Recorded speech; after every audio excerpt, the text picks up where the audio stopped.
दोस्तों चलो चले कैलाश। बोलो पार्वती पते हर हर महादेव। लखनऊ से नेपालगंज बाई रोड,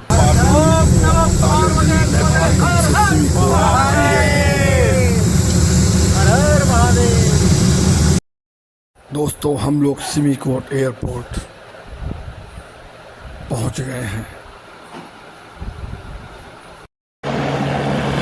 दोस्तों नेक्स्ट डे सिमीकोट से हिल्सा चॉपर के द्वारा एक हेलीकॉप्टर में 4 पैसेंजर ही जाते हैं। हेलीकॉप्टर की फ़्लाइट लगभग 20 मिनट की है और नीचे के दृश्य देखिए कितने सुंदर और लुभावने हैं। पायलट अपनी मस्ती में चॉपर को फ्लाई कर रहे हैं।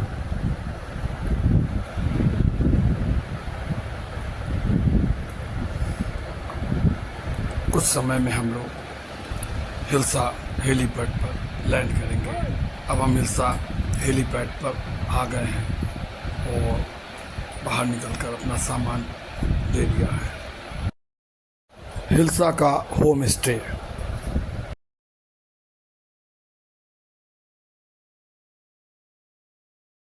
दोस्तों हिल्सा से कर्नाली नदी पार करते हुए झूला पुल के द्वारा हम चीन की तरफ पहुंचते हैं इमिग्रेशन ऑफिस में, जहां हमारे पासपोर्ट, वीज़ा और सारे बैगेज चेक होते हैं।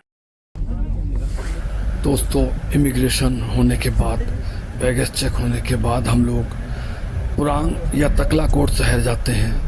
ये वहाँ के कुछ व्यू हैं और देखिए यहाँ पर भोलेनाथ के दर्शन बराबर होते हैं और यहीं पर एक होटल में हम लोगों का स्टे होता है ओवरनाइट।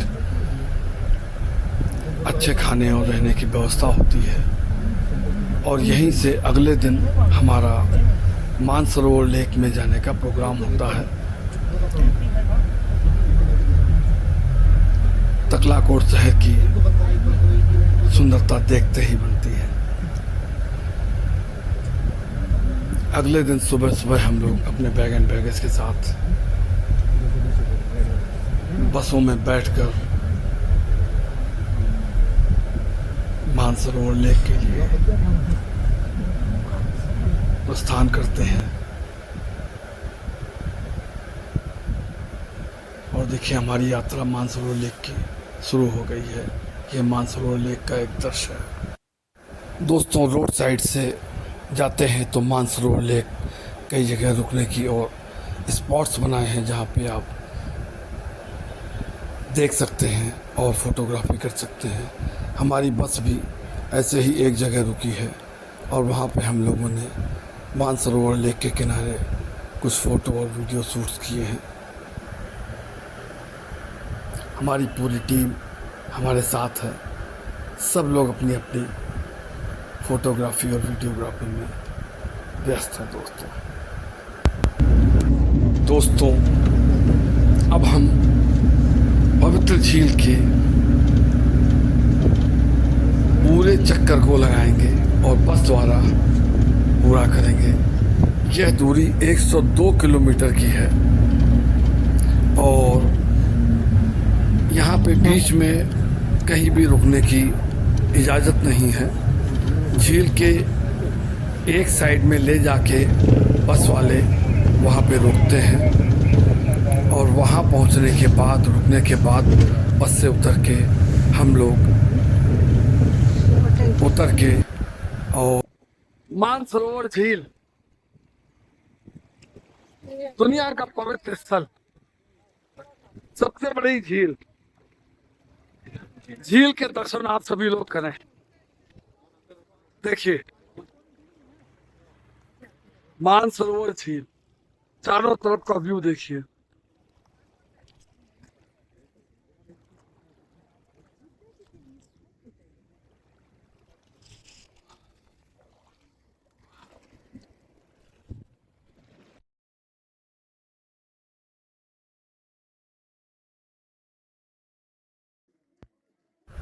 दोस्तों इसके बाद बस द्वारा हम थोड़ी दूर पे ही गवर्नमेंट का स्टे है, जहाँ पे नाइट स्टे मानसरोवर झील के किनारे करते हैं।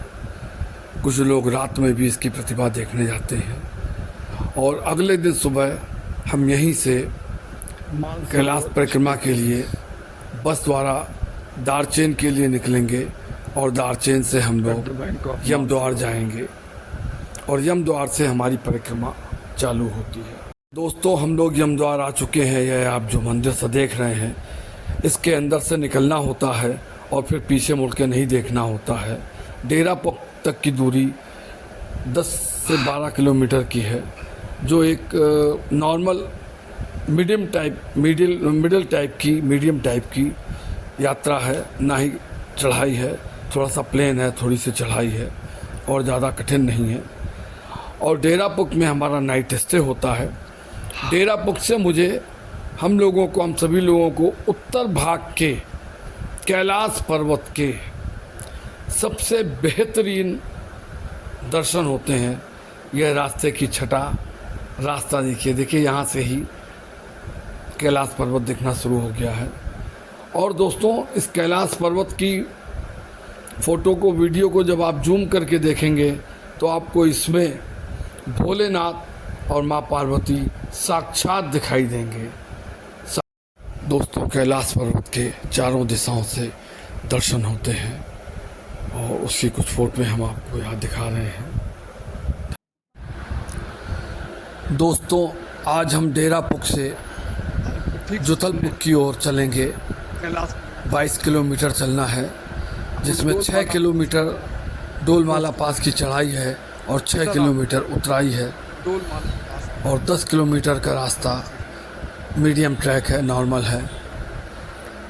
अब आप देखिए, डोलमाला पास का जो ट्रैक है उस पे चढ़ाई चालू है और कैसे कैसे रास्ते हैं, जो भी बराबर चढ़ते चले जाते हैं लोग।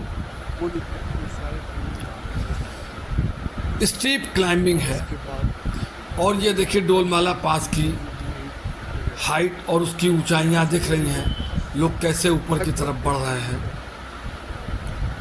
यहाँ पे हम आपको ये दिखाना चाहेंगे कि डोलमाला पास की चढ़ाई सबसे कठिन चढ़ाई कैलाश मानसरोवर के ट्रैक में मानी जाती है और लोग पूरी श्रद्धा के साथ चलते चले जा रहे हैं। इसकी ऊंचाई 18,471 फुट के आसपास है लगभग। फिर से मैं दोहराऊंगा कि जितनी कठिन चढ़ाई है उतना ही कठिन, क्योंकि स्टीप डाउनहिल है और स्टीप डाउनहिल के बाद ही आपको प्लेन का रास्ता मिलेगा जो आपको जुथलपुर पहुंचाएगा। देखिए दोस्तों, बड़े बड़े बोल्डर्स। अब हम आ गए हैं गौरीकुंड के पास। दोस्तों, जब हम डोलमाला पास से उतरते हैं तो गौरीकुंड के दर्शन होते हैं। इसका मैं जल भी आप लोगों के लिए लेके आ रहा हूँ।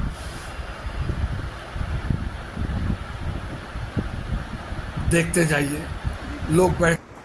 दोस्तों, डोलमाला पास से उतरते ही एक छोटा सा ग्लेशियर आता है, पूरा बर्फ से ढका हुआ, जिसके ऊपर ही हम लोगों को चल के आगे की यात्रा करनी होती है और बड़ा ही आनंददायक और रोमांचक महसूस होता है।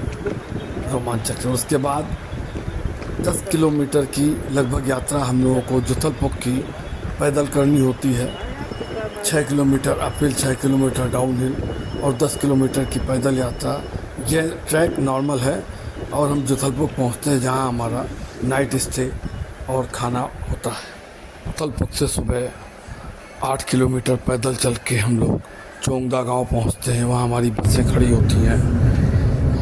3 किलोमीटर दारचेन पहुंचने के बाद हम सेम डे हिल्सा की तरफ जाते हैं और हिल्सा जाने से पहले इमिग्रेशन ऑफिस में हमको अपनी सारी चेकआउट करके और फिर हिल्सा में हम एंट्री करते हैं। आगे आपको हम दिखाएंगे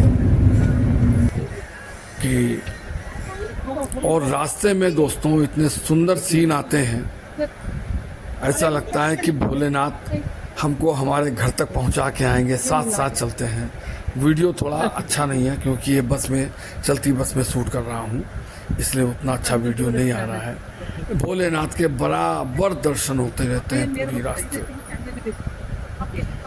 और इस तरीके से हम लोग दारचेन पहुंचकर, और ये देखिए इमिग्रेशन ऑफिस आ गया है। यहाँ पे हम अपनी सारी फॉर्मेलिटीज़ पूरी करके और फिर हम हिल्सा के अंदर एंट्री करेंगे। दोस्तों, हिल्सा पहुंचने के बाद ओवरनाइट स्टे करके अगले दिन हम हिल्सा हेलीपैड पर जाते हैं।